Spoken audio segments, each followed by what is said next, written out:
Meghan Markle's tears at Queen Elizabeth's funeral were genuine, and accusations that the Duchess of Sussex and former Suits actress was faking are unfair, a royal commentator has insisted.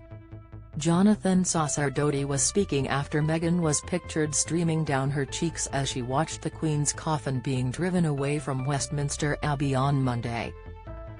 Body language expert Adrianne Carter, of The Face Whisperer, responding by telling the Daily Star it's hard to tell if the tears were genuine sadness, adding, "Meghan certainly knows that tears would be spotted and photographed."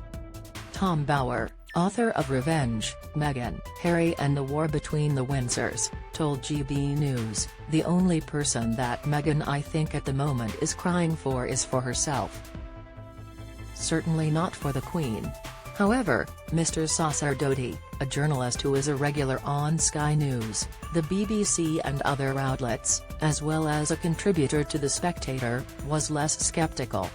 Meghan Markle sheds a tear during the Queen's funeral, Image, Reuters. Meghan Markle and Queen Elizabeth share a joke in 2018, Image, Getty. He explained, "I always think it's best to try to take things at face value and give people the benefit of the doubt, especially at difficult moments like those involving grief or the loss of a family member. And when that family is Her Majesty the Queen, and with all the tensions within the family, it's fair to assume that if you have to act out your grief in such a public way, whoever you are, you may find it very difficult, you may well be sad.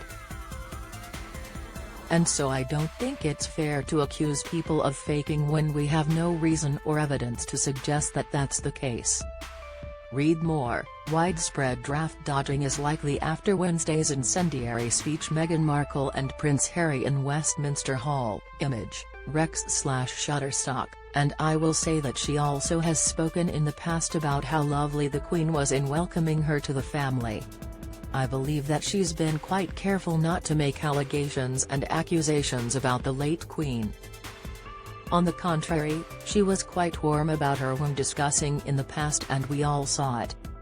Don't miss Prince William can't forgive Harry's behavior, opinion Harry and William far off any form of reconciliation, says expert, comment Princess Charlotte and Prince George are a force to be reckoned with, insight. Meghan Markle's tears triggered a debate about whether they were genuine, Image, Getty. King Charles III at the funeral, Image, Rex/Shutterstock. We saw photos from public appearances of them together laughing and being what looked certainly genuinely warm to one another. So I think Terry's plenty of reason why she may be sad. And I might add that if she has any regrets at any moment about the allegations made against the royal family and the difficult situations that she's caused for the family, I would say the Queen's funeral may well be a moment that might make it out as well."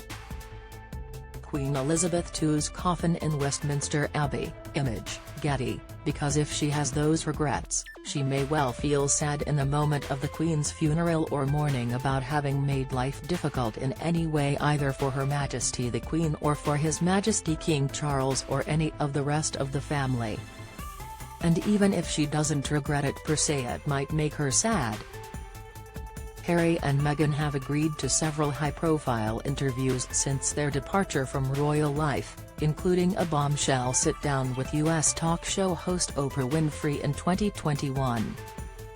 During this, they claimed an unnamed royal speculated about the skin tone of unborn son Archie, and that the institution failed to help a suicidal Meghan.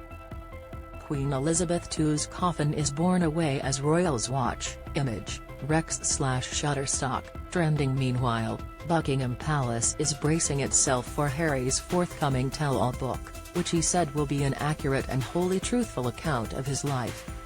The memoirs are expected to be published in late 2022 by Penguin Random House, although a release date is yet to be confirmed. Before the Queen's funeral, Harry and Meghan attended her Platinum Jubilee celebrations in June but avoided the limelight for the most of the weekend.